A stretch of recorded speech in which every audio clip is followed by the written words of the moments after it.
وہ خود بھی مجبور ہو جایا کرتے ہیں.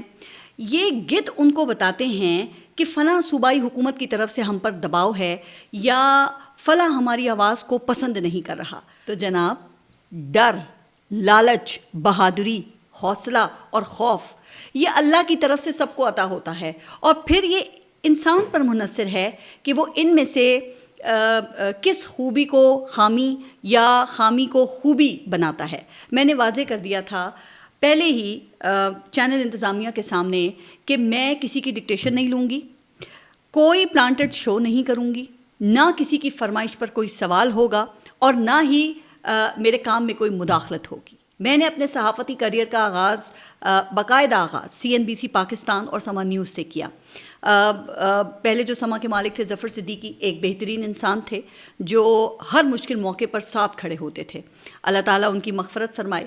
اچھا یہاں پہ میں آپ کو یہ بھی بتا دوں کہ علیم خان نے سما خریدا تو اس وقت سما چھوڑنے کا مجھ پہ کوئی پریشر، کوئی دباؤ نہیں تھا اور نہ ہی کوئی ڈکٹیشن.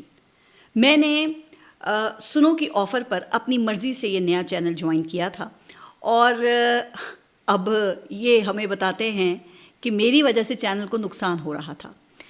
تو اب جو نقصان کی نوعیت ہے اس کا اندازہ آپ خود لگا سکتے ہیں. خیر پھر کبھی موقع ملا تو اس پہ بھی تفصیل سے بات کروں گی. میرا ہمیشہ سے نقطۂ نظر یہ رہا ہے کہ صحافی کا کام حکمران اشرافیہ کو خوش کرنا نہیں ہے بلکہ ان سے سوال پوچھنا ہے، سخت سوال، چاہے حکمران اشرافیہ کل کی ہو یا پھر آج کی ہو، چاہے اقتدار میں عمران خان ہو، مسلم لیگ نون ہو یا پاکستان پیپلز پارٹی ہو. ہمارا کام سوال کرنا ہے. ہم نے سوال کرنا ہے کہ آپ تو یہ دعوے اور وعدے کر کے آئے تھے، تو جو یہ دعوے ہیں آپ کے اس کا کیا بنا، کیا ہوا؟ پھر آپ جس الیکشن کے ذریعے منتخب ہو کر آئے وہ لیجیٹمیٹ تھا بھی یا نہیں؟ یہی وہ سوالات ہیں جو میں نے 2018 میں بھی اٹھائے تھے، یہی سوالات میں نے اب بھی کیے اور آئندہ بھی اٹھاتی رہوں گی.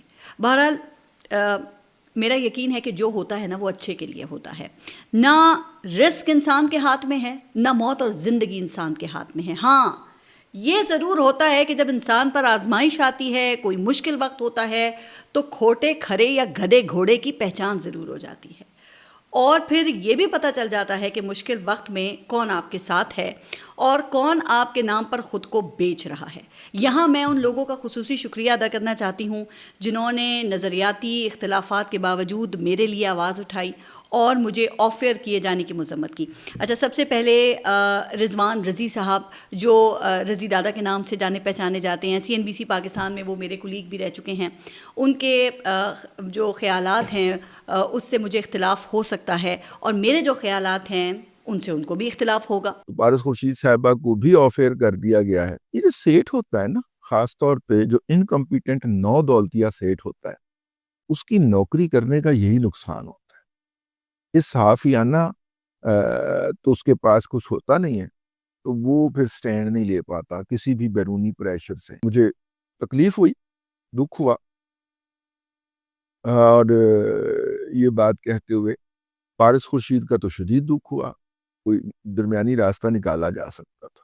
اچھا پھر عمر چیمہ پاکستان کے ایک بڑے صحافی ہیں، انہوں نے بھی اپنے ولاگ میں میرے آفر ہونے کی مذمت کی. پارس جہاں زیب ایک جو سنو ٹی وی کی ایک اینکر ہیں، بڑی ایک ان کی سینئرز اینکرز میں ان کا شمار ہوتا ہے. پہلے وہ سما ٹی وی کے ساتھ رہی ہیں. میرا خیال ہے کہ شاید ان کی دوسرا ٹی وی چینل ہے کہ جس میں گئے ہیں. عام طور پہ اینکرز جو ہیں ان کا پتہ نہیں چلتا کہ کتنا ٹی وی چینل ہے، بہت سارے وہ گھوم چکے ہوتے ہیں. تو پارس جہاں زیب جو ہے وہ کافی سال، غالباً 10 سال سے زیادہ انہوں نے ادھر پہلے سما ٹی وی میں کیا. اب جو ہے وہ ادھر سنو ٹی وی میں تھیں. اب ان کے بارے میں اطلاعات یہ ہیں کہ ان کو ہٹا دیا گیا ہے.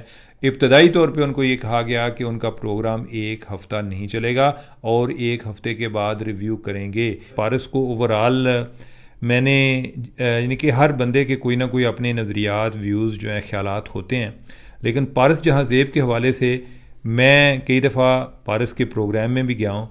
میرے لیے یہ جانچنا، یہ طے کرنا بڑا مشکل ہو جاتا ہے کہ پارس کس سائڈ پر کھڑی ہے.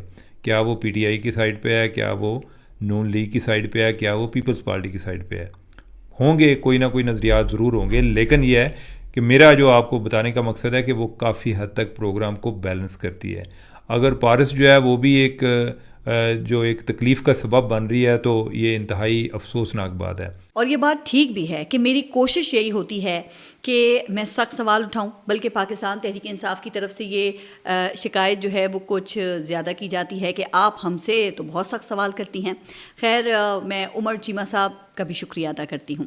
اچھا، اس کے علاوہ سلمان غنی صاحب، ایثار رانا صاحب، اوریہ مقبول جان صاحب، عارف حمید بھٹی صاحب، صابر شاکر صاحب، ڈاکٹر شاہد مسعود صاحب، ارشاد بھٹی صاحب اور سمینہ پاشا، ملیحہ ہاشمی اور شفا یوسف زئی کا بھی شکریہ کہ آپ سب نے مجھے سپورٹ کیا. اچھا، اس کے علاوہ عمران ریاض خان اور منصور علی خان نے بھی میرے آف ایئر ہونے کا تذکرہ کیا، تو ان کے علاوہ کسی کا نام یاد نہ رہا ہو تو معذرت اور شکریہ دونوں قبول کریں. اچھا، آخر میں ایک سینئر ترین کالم نگار اور سینئر ترین اینکر کا بھی ذکر کر دیتی ہوں. پہلے تو ان کا شکریہ کہ انہوں نے میرے پروفیشنل کنڈکٹ سے متعلق اچھے الفاظ کہے، لیکن ساتھ ہی پھر کچھ سنی سنائی باتیں بھی کر دی. اگر آپ اس حوالے سے حقائق کو ذرا چیک کر لیتے تو آپ کو اندازہ ہوتا کہ آپ کو تمام جو معلومات دی گئی ہیں وہ غلط ہیں. آپ کا کہنا ہے کہ میرے پروگرام کی ریٹنگز کے ایشوز تھے. جناب، آپ تھوڑی سی زحمت کر کے اپنے ہی چینل سے میری سلاٹ کی ریٹنگز ذرا نکلوا لیتے تو آپ کو کم از کم یہ اندازہ ہو جاتا کہ میرا پروگرام سنو ٹی وی کا سب سے زیادہ ریٹنگز لینے والا شو تھا. پھر آپ کو کہا گیا کہ ہمارے نخرے بہت زیادہ تھے.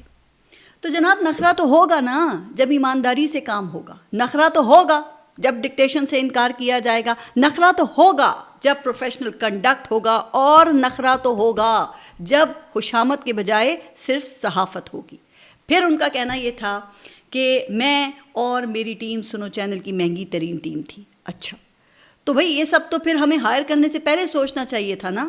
اچھا، اس کے علاوہ مجھے پاکستان تحریک انصاف، خود مسلم لیگ نون اور پاکستان پیپلز پارٹی سے بھی تعلق رکھنے والی کئی شخصیات کی طرف سے مذمتی اور ہمدردانہ پیغامات موصول ہوئے، تو آپ سب کا شکریہ.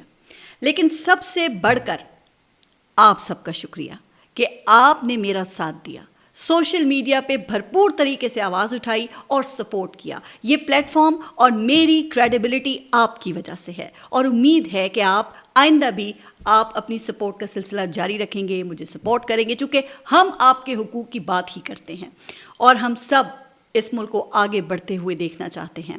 اچھا، یہاں میرا ارباب اختیار کو یہی کہنا ہے کہ لگے گی آگ تو آئیں گے گھر کئی زد میں. یہاں پہ صرف ہمارا مکان تھوڑی ہے، جو آج صاحب مسند ہے کل نہیں ہوں گے. کرایہ دار ہیں، ذاتی مکان تھوڑی ہے. یعنی پھر آپ کچھ بھی کر لیں جناب، پاکستان کی تاریخ تو ہمیں یہی بتاتی ہے کہ یہ کرسی اتنی کمزور اور دیمک زدہ ہے کہ جس نے اس پر بیٹھ کر خود کو یا اس کرسی کو مضبوط سمجھنے یا بنانے کی کوشش کی، وہ ناکام اور نامراد ہی رہا ہے. اور پھر کل آپ کے بارے میں بھی یہی کہا جا سکتا ہے کہ تم سے پہلے جو ایک شخص یہاں تخت نشین تھا، اس کو بھی اپنے خدا ہونے پہ اتنا ہی یقین تھا. تو اقتدار نہ کبھی کسی کا ہوا ہے، نہ کبھی کسی کا ہوگا. کل جب آپ پر مشکل وقت تھا تو ہم نے آپ کی بھی بات کی تھی. میں نے پینما کیس پر تنقید کی کہ جس طرح بیٹے سے تنخواہ نہ لیے جانے پر اور ریسیویبل ایسٹس کے نام پر میاں صاحب کو نااہل کیا گیا تھا. اچھا، پھر پاکستان تحریک انصاف کے دور حکومت میں بھی حکومت پر تنقید کی، خان صاحب کے اوپر تنقید کی، اور ان کی یہ خوبی تھی کہ وہ سخت سے سخت سوالوں کے جواب بھی حوصلے سے دیا کرتے تھے، اور ویسے کبھی یہ بھی نہیں کہتے تھے کہ سوالات پہلے سے لکھ کر بھجوا دیں. لیکن بہرحال پاکستان تحریک انصاف کے دور میں بھی کئی صحافی، کئی ہمارے کلیگز ضرور آف ایئر ہوئے، اور جنہوں نے ان کو آف ایئر کروایا تھا ان کا احتساب کرنے کا شاید آپ کی حکومت میں حوصلہ نہیں ہوتا اگر ان کا اپنا ادارہ خود ہی ان کا احتساب، بلکہ ان میں سے ایک کا احتساب کرنے کا حوصلہ نہ پکڑتا. بہرحال الحمدللہ، نہ میں نے پہلے کبھی کسی کی خوشامد کی ہے، نہ کسی سے لفافہ لیا ہے، اور نہ ہی آئندہ ایسا ہوگا انشاءاللہ. اور بے شک عزت اور ذلت دینے والی ذات صرف اللہ تعالیٰ کی ہے. میرے ولاگز اور پوڈ کاسٹ ایسے ہی جاری رہیں گے، اور میں اپنے حوالے سے آپ کو یہ بھی بتا دوں کہ جلد ہی کسی اچھے پلیٹ فارم پر واپسی بھی ہوگی انشاءاللہ. اپنا خیال رکھیے. اللہ حافظ.